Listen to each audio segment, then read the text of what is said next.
Rain is not done with us yet, though. Things are expected to really ramp up once again over the weekend. We have team coverage tonight. Chief Meteorologist Lawrence Carno is tracking the forecast in the Weather Center. But first, we go live to KRON 4's Dan Kerman, who's in Los Altos, where power and water service are out because of a fallen tree. Good evening, Dan. You know, that sun comes out and the storm stops and you think you're in the clear. Well, not the case. Certainly not here in Los Altos. As you can see, a big mess here on Camellia Way near Springer. A 75-foot Monterey pine came down, taking down power lines with it.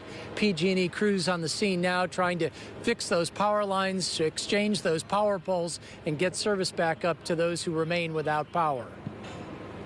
Just before 10 Thursday morning, residents of Los Altos were still dealing with the impact of the storm when this 75-foot Monterey pine came crashing down in the 600 block of Camellia Way. Jennifer Delamar was out walking her dog at the time. We heard the tree trunk crack. It was very loud. And then saw it falling down, and we saw the electrical wires turn blue and kind of frizzle, and it was terrifying because we were standing right under the continuation of those wires along the houses on my street, and so we ran across the street because we were afraid we'd be electrocuted. So, you know, my heart stopped a little bit. The tree came to rest in the front yard of another home, but no one was injured. But the tree brought down several electrical lines, cutting power to more than 800 PG&E customers initially, though by afternoon only 13 were still without power. I hope they hurry up and fix it. The fallen tree also led to the rupture of a water line in the area, cutting water service to 18 customers.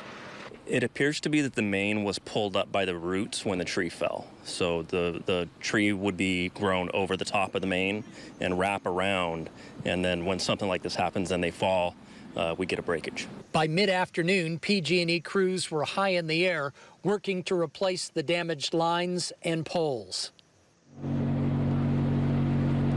And those PG&E crews are still here at this time. The general hope is that they can get this power back up sometime tonight. As for water service, they have to wait a little bit until after the PG&E work is done, so it could be early Friday morning before water service is back. We'll just have to wait and see. And we were wrong about that sunshine. After we started talking, it's starting to drizzle again. That's the latest live in Los Altos. Dan Kerman, KRON 4 News. Might want to grab an umbrella, Dan. Thank you.